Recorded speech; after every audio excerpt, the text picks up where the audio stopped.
Empaqué mis cosas y desaparecí después de que mi esposa me abofeteara en la mesa de su cena de cumpleaños frente a sus amigos y familiares.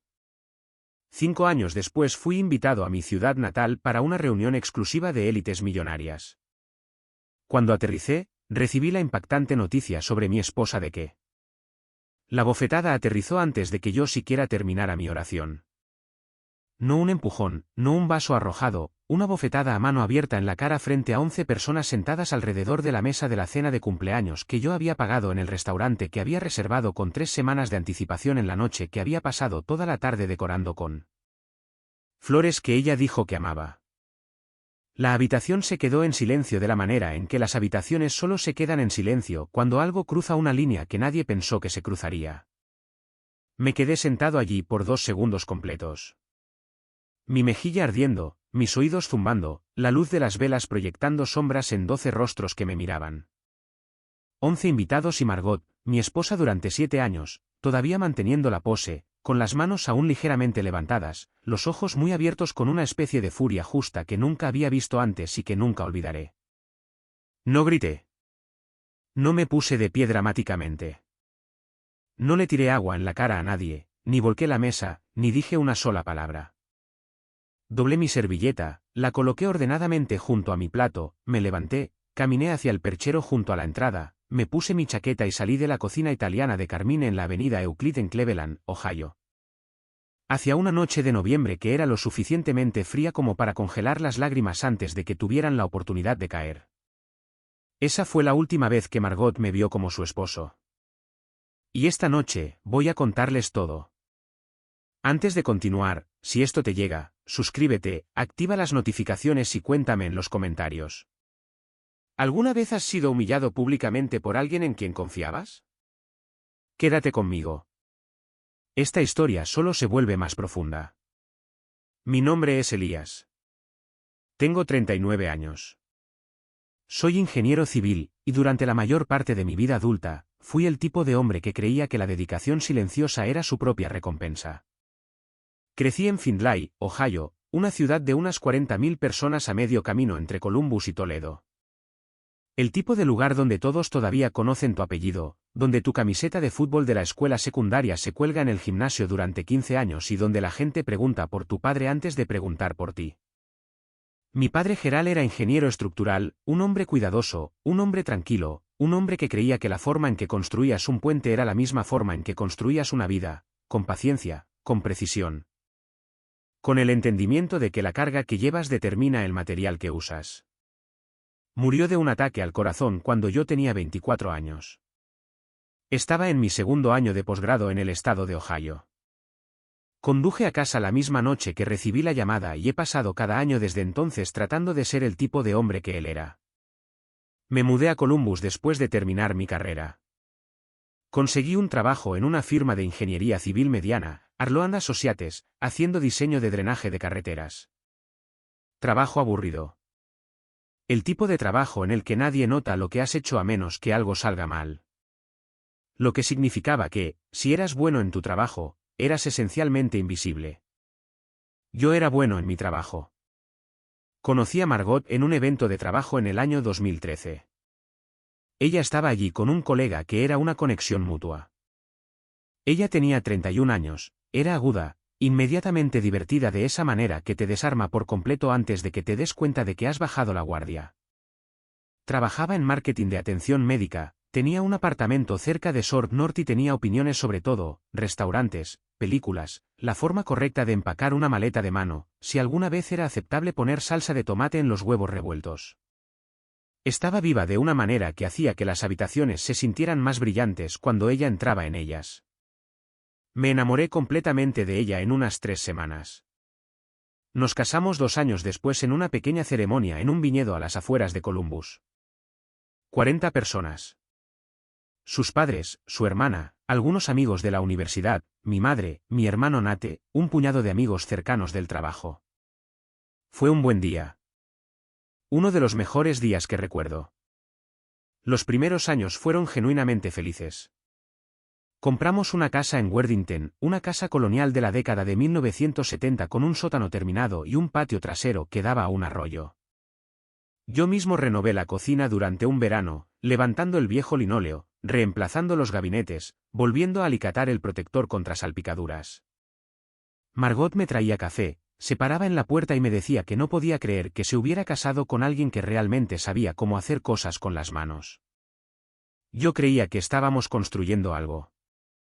Las grietas comenzaron tan lentamente que las confundí con un asentamiento normal.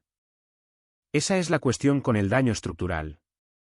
Si no sabes lo que estás mirando, puedes observar cómo se mueve un cimiento durante años y convencerte de que no es nada. Margot comenzó a trabajar más horas alrededor del tercer año. No era inusual. Su empresa estaba creciendo. La habían ascendido. Yo estaba orgulloso de ella. Asumí más tareas del hogar, más de la cocina, más de la gestión del calendario. Pensé que así era como se veía una asociación. Luego vino el mundo social que lenta y deliberadamente me excluyó. Margot tenía un grupo de amigos, mujeres en su mayoría, algunas parejas, que habían crecido con dinero de una manera que yo no.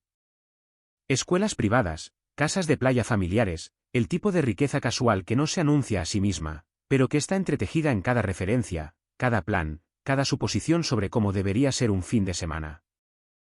Su mejor amiga era una mujer llamada Brianna, casada con un administrador de fondos de cobertura que era dueño de un condominio en Aspen y lo mencionaba en conversaciones casuales de la misma manera que otras personas mencionaban lo que habían almorzado. Yo no encajaba en ese mundo. Lo sabía.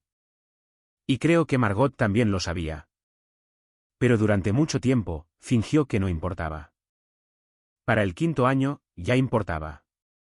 Empezó a hacer comentarios, pequeños, del tipo que vienen con una sonrisa que te hace preguntarte si estás siendo demasiado sensible. Elías usó una chaqueta deportiva para la recaudación de fondos que no era del todo adecuada para el evento. Elías contó una historia que se alargó un poco demasiado. Elías realmente no sabe mucho sobre vinos. Elías es más un chico de cerveza. Siempre lo decía a la ligera. De la forma en que dices que algo es una broma cuando dices en serio cada palabra. Para el sexto año, empezaba a preguntarme si ella se avergonzaba de mí. Quiero ser honesto sobre algo. No soy un hombre que hable de sus sentimientos con facilidad. Fui criado por un hombre que expresaba el amor a través de la acción, presentándose, arreglando cosas, siendo presente y confiable. Yo no tenía el lenguaje para lo que estaba sucediendo dentro de mí. Y creo que ese silencio me costó cosas que nunca recuperaré del todo. Debería haber dicho algo antes. Debería haberme sentado y nombrado lo que estaba notando. No lo hice. Fui a trabajar. Volví a casa. Renové el baño de arriba. Planeé la cena de cumpleaños de Margot. Su cumpleaños era el 9 de noviembre. Cumplía 39 años. Me había dicho en septiembre que quería algo especial este año, algo que impresionara a sus amigos. Mencionó Carmine específicamente, un lugar italiano más nuevo en la avenida Euclid sobre el que se había estado escribiendo en la revista Columbus Monthly. El tipo de restaurante con un menú de precio fijo y un sumiller que hablaba del vino de la misma manera que los ministros hablan de las escrituras. Hice la reserva en octubre. Organicé la lista de invitados con Margot, 11 personas, sus amigas más cercanas, su hermana Dana y su esposo, 2 parejas de su trabajo, Brianna y su esposo Trevor. Envié notas escritas a mano invitando a cada pareja. Conduje a una floristería en Herman Village 3 días antes de la cena y pedí un arreglo de centro de mesa con sus colores favoritos. La mañana de su cumpleaños, le dejé una tarjeta en la encimera de la cocina antes de ir a trabajar. La tarjeta era simple. Había escrito 4 oraciones. No soy un hombre que escriba con facilidad, y esas 4 oraciones me habían llevado 20 minutos para hacerlas bien. Ella me envió un mensaje de texto al mediodía para confirmar la hora de la reserva, nada más. Eso debería haberme dicho algo. Llegué a Carmine 40 minutos antes para revisar el arreglo, para hablar con el gerente para asegurarme de que todo estuviera bien. Las flores eran perfectas. El comedor privado que habían preparado en la parte de atrás se veía cálido y elegante. Pedí una botella de vino para abrir antes de que llegaran los invitados. Todos llegaron con unos 20 minutos de diferencia. Margot entró con Brianna, lo cual me pareció un poco extraño. Había asumido que llegaría conmigo, pero no dije nada. Le saqué la silla. Le serví vino. Me presenté de nuevo a unas pocas personas que solo había conocido brevemente antes. La cena iba bien. La comida era excelente. La conversación era cálida. De la forma en que se vuelve cuando las personas se sienten genuinamente cómodas entre sí. Me estaba relajando por primera vez en semanas. Y luego, en algún lugar entre el segundo y el tercer plato, Trevor, el esposo de Brianna, hizo un comentario sobre un acuerdo de bienes raíces en el que estaba trabajando, algo sobre un desarrollo de uso mixto en el lado oeste. Se volvió hacia mí casi como una idea de último momento y dijo, Elías, ¿estás en la construcción, verdad? Lo corregí suavemente. Ingeniería civil, en realidad, infraestructura principalmente, drenaje de carreteras, sistemas de puentes. Él asintió. De la forma en que la gente asiente cuando en realidad no está escuchando. Bien, bien, entonces, como trabajo de contratación, entendido. Margot se rió. No una risa educada. No el tipo de risa que das cuando intentas suavizar algo. Una risa genuina desde el pecho. Del tipo que sale cuando algo te toma por sorpresa y lo encuentras sinceramente divertido. Elías es muy bueno en lo que hace, le dijo a la mesa, todavía sonriendo. Simplemente no es exactamente el más, no sé, es una persona muy práctica. La mesa se quedó un poco en silencio, no un silencio total, solo esa breve pausa que ocurre cuando un comentario aterriza de una manera inesperada. La miré, 7 años. Miré a mi esposa de 7 años en la mesa que había organizado en el cumpleaños que había planeado, y dije con mucha calma, Margot, esa no es una cosa muy amable de decir. El silencio que siguió a eso fue diferente, más largo. Su expresión cambió, y luego me abofeteó. Margot, Margot, Margot, murmuré bajo, y el Uber que pedí desde la acera afuera de Carmine me llevó a casa en 14 minutos. Recuerdo ver la ciudad pasar por las ventanas y pensar en los cálculos de carga. La forma en que una estructura falla no por un evento catastrófico único, sino por el estrés acumulado que alcanza el límite de lo que el material puede soportar. Yo había alcanzado mi límite. No lloré. Todavía no. Entré en la casa, subí las escaleras hasta el dormitorio y me senté en el borde de la cama durante aproximadamente 3 minutos. Luego me levanté, saqué 2 maletas del armario y comencé a empacar.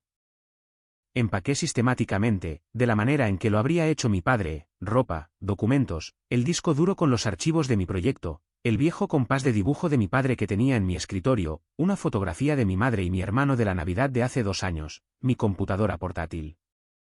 No empaqué nada que fuera nuestro. Empaqué solo lo que era mío. Terminé en 45 minutos.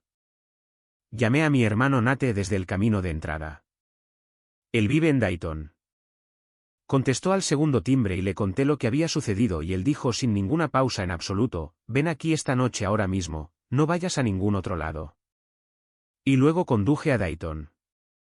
Margot me envió 3 mensajes de texto mientras estaba en la carretera interestatal 7. No leí ninguno de ellos hasta la mañana siguiente. El primero decía, ¿dónde estás? El segundo decía, siento haber perdido los estribos, ¿podemos hablar? El tercero decía, Elías, por favor vuelve a casa para que podamos discutir esto como adultos. Los leí sentado en la mesa de la cocina de Nate con una taza de café a las 7 de la mañana. Y luego puse mi teléfono boca abajo sobre la mesa y le conté todo a Nate. Todo. No solo la bofetada, sino los años que habían llevado a ella. Los comentarios, la vergüenza, la forma en que me había visto a mí mismo hacerme cada vez más pequeño en mi propio matrimonio hasta que apenas era un personaje secundario en la vida social de mi esposa. Nate es 3 años mayor que yo. Tiene 2 hijos y una esposa que entrena fútbol en la escuela secundaria, y restaura motocicletas antiguas en su garaje los fines de semana. Es la persona menos complicada que conozco. Escuchó todo lo que dije sin interrumpir, y luego dijo, sabes que no vas a volver, ¿verdad? Lo sabía. Contraté a una abogada en Columbus a la semana siguiente. Una mujer llamada Sandra Park a la que me remitió un colega. Era eficiente, directa, sin dramas. Cuando le expliqué la situación, me hizo una pregunta. ¿Quieres negociar o quieres salir? Dije que quería salir limpiamente. Ella dijo que podía hacer eso. El divorcio tomó 9 meses. Margot opuso resistencia con respecto a la casa. Había cosas a las que tenía derecho legalmente que simplemente dejé ir porque no quería los años que llevaría a luchar por ellas. Me fui de Columbus con mi licencia de ingeniería, mis ahorros, el compás de dibujo de mi padre y una claridad que no había sentido en años. Me transferí a un puesto en una firma de infraestructura más grande con sede en Pittsburgh, HDR Engineering. Trabajo serio. Fui incorporado a un proyecto de rehabilitación de puentes en la Interestatal 376 sobre el río Monongahela. Era exactamente el tipo de trabajo que mi padre habría respetado. Análisis de carga complejo, estructura histórica con requisitos de rendimiento actualizados. El tipo de proyecto en el que te presentas cada mañana sabiendo que lo que estás haciendo importa, incluso si nadie fuera de la industria sabrá nunca tu nombre. Alquilé un apartamento en Lawrenceville, el tipo de vecindario en Pittsburgh que tiene carácter real. Viejos edificios de ladrillo, buenas cafeterías, gente que realmente habla entre sí en la calle. Corría por el río por las mañanas. Cocinaba mi propia comida. Iba a trabajar temprano y me quedaba hasta tarde y volvía a casa a un silencio que se sentía como libertad en lugar de soledad. En el primer año, apenas existía socialmente. Y eso estaba bien. Necesitaba el silencio para reconstruir. En el año 2, comencé a ir a un juego de póker semanal en la casa de un colega. Solo 6 hombres, 20 pesos de entrada, comida genuinamente mala, conversación genuinamente buena. Uno de esos hombres era un ingeniero estructural llamado Owen Paige que había crecido en Pittsburgh y conocía a cada contratista y desarrollador en el oeste de Pensilvania por su nombre de pila. Owen se convirtió en uno de los mejores amigos que he tenido. Es el tipo de persona que te hace recordar lo que se siente ser conocido. En el año 3, comencé a consultar en proyectos fuera de HDR. Owen me había presentado a un desarrollador llamado Bruce Whitfield que estaba haciendo trabajo residencial de mediana altura en East Liberty y necesitaba a alguien que entendiera tanto el lado estructural como el de drenaje de las cosas. Hice 2 proyectos para Bruce. Ambos salieron bien. Bruce me presentó a su grupo de inversores. El grupo de inversores se reunía trimestralmente en una cena privada en un club en Sadiside. De 12 a 15 personas, en su mayoría dueños de negocios y desarrolladores de bienes raíces comerciales, ocasionalmente algún abogado o administrador de fondos. Compartían el flujo de acuerdos, discutían proyectos, evaluaban las oportunidades de los demás. No era un club formal. No tenía nombre. Era solo un grupo de personas que habían construido cosas y confiaban el uno en el otro. Había estado asistiendo durante unos 8 meses cuando Bruce mencionó que el grupo se estaba expandiendo a un segundo capítulo en Findlay, Ohio, mi ciudad natal. Dijo que estaban planeando una cena de lanzamiento allí a fines de la primavera y me invitó a asistir como parte de la delegación de Pittsburgh. No había vuelto a Findlay en 4 años. Dije que sí sin dudarlo. Mi madre todavía vivía allí. Mi tía Patricia todavía estaba allí. Y, honestamente, una parte de mí quería ver que se sentía regresar como alguien diferente de la persona que se había ido. Conduje a Findlay un jueves por la mañana en mayo. Me detuve en la casa de mi madre primero. Vive en una calle tranquila cerca de Riverside Park, la misma casa donde Nate y yo crecimos, aunque pintó la puerta principal de un azul profundo desde que mi padre murió, y plantó el tipo de jardín a lo largo del camino principal que mi padre siempre decía que haría eventualmente. Hizo café y nos sentamos en el porche trasero durante 2 horas, y me hizo preguntas cuidadosas sobre mi vida en Pittsburgh y le dije la verdad sobre lo buena que se había vuelto. La cena fue esa noche en el Findlay Country Club, unas 30 personas, el grupo de Pittsburgh, la delegación local de Findlay, unos pocos invitados de Columbus y Toledo. Fue el tipo de cena en la que todos tenían una tarjeta de presentación y un apretón de manos firme. Y la conversación tenía la energía específica de las personas que habían hecho algo real y querían hablar de hacer más. Estaba en medio de una conversación sobre infraestructura, inversión y mercados secundarios cuando mi teléfono zumbó con una llamada de un número que no reconocí, con código de área de Columbus. Salí al pasillo y contesté. ¿Es este Elías Carver? Lo es. Mi nombre es Bill Reeves. Soy abogado en Columbus. Lo llamo porque represento a una parte en un asunto de patrimonio y su nombre ha surgido en relación con algunos documentos que estamos revisando. Hizo una pausa. Esta es una llamada delicada y quiero tener cuidado con la forma en que entrego cierta información. ¿Está en un lugar donde pueda hablar en privado? Le dije que sí. Señor Carver, dijo, necesito informarle que su exesposa Margot falleció hace 6 días. El pasillo del Findlay Country Club está decorado con fotos de sus miembros que datan de la década de 1940. Fila tras fila de serios rostros de Ohio en retratos formales. Me quedé allí sin mirar a ninguno de ellos. Mi mano contra la pared escuchando a Phil Reeves explicar lo que le había pasado a la mujer que alguna vez amé más que a nada en mi vida. A Margot le habían diagnosticado una forma agresiva de cáncer de ovario 14 meses antes. No se lo había dicho a mucha gente. Había seguido trabajando todo el tiempo que pudo, luego se detuvo. Se había mudado con su hermana Dana y el esposo de Dana unos 4 meses antes de morir. Falleció en silencio en cuidados paliativos a los 43 años. Phil Reeves me dijo algo más. En las semanas previas a su muerte, Margot había escrito cartas, varias de ellas. Una era para su hermana, otra era para sus amigos más cercanos y otra era para mí. Me dijo que se había enviado un paquete a la dirección de mi madre en Findlay por instrucciones de Margot, porque no tenía mi dirección actual de Pittsburgh. Mi madre lo había recibido hacía 2 días. No me lo había dicho porque no sabía si Margot me había contado sobre la enfermedad y no quería causarme dolor en un evento que sabía que era importante para mí. Le agradecí a Phil Reeves por la llamada. Volví al comedor y le dije a Bruce que necesitaba irme temprano. Estreché la mano de las personas que había conocido. Conduje hasta la casa de mi madre. Ella todavía estaba despierta. Tenía el paquete sobre la mesa de la cocina. Sostuvo mi mano mientras lo abría. Y adentro había una sola carta escrita a mano. 7 páginas en papel blanco normal, por delante y por detrás, con la letra de Margot que habría reconocido en cualquier lugar. No les voy a leer cada palabra de ella. Parte de ella es mía para conservarla, pero les diré lo que dijo. Me dijo que había pasado los 2 años posteriores a nuestro divorcio en terapia trabajando con un psicólogo en Columbus, tratando de entender lo que había hecho y por qué lo había hecho. Había llegado a comprender a través de ese trabajo que su comportamiento en los últimos años de nuestro matrimonio había sido una especie de actuación, no para mí, sino para Brianna y su mundo. Un mundo al que Margot había estado tratando de pertenecer desde la universidad y en el que nunca había tenido éxito del todo. Se había avergonzado, escribió, no de mí, sino de su propia inseguridad, y había tomado esa vergüenza y la había dirigido a la única persona que nunca le había dado ninguna razón para sentirla. Escribió sobre la bofetada directamente. La llamó la peor cosa que jamás había hecho. Dijo que nunca en su vida se había sentido más humillada que en el momento en que su mano bajó.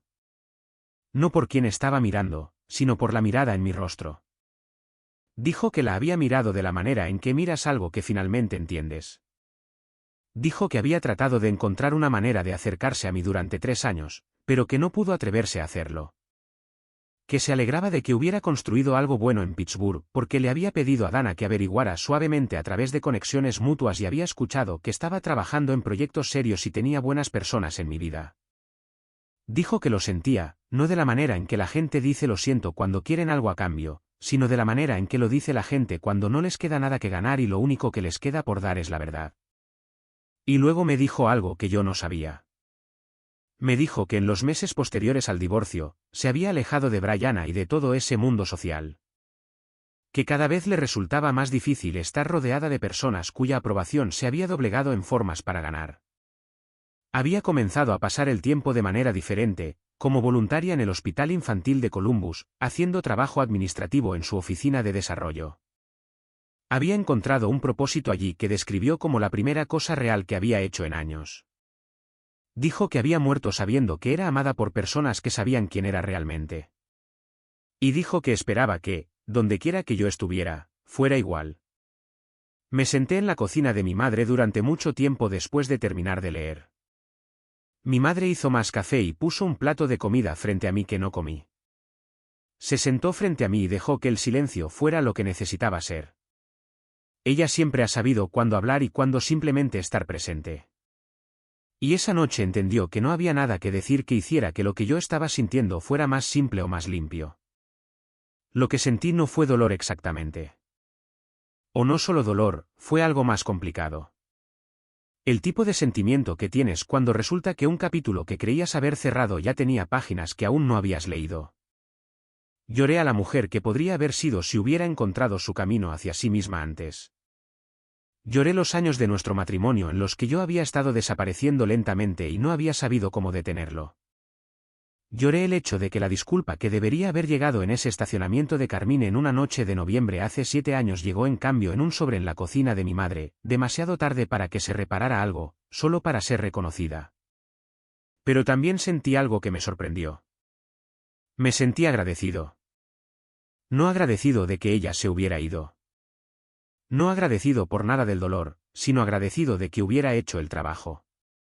Que se hubiera sentado en la oficina de un terapeuta, se hubiera mirado a sí misma con honestidad y hubiera nombrado lo que había hecho.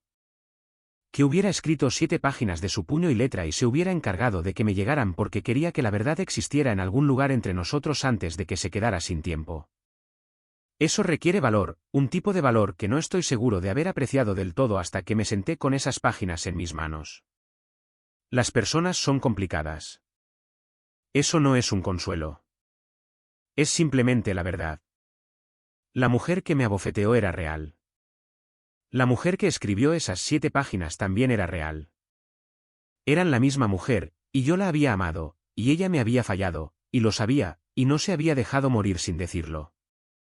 Me quedé en Findlay durante 4 días.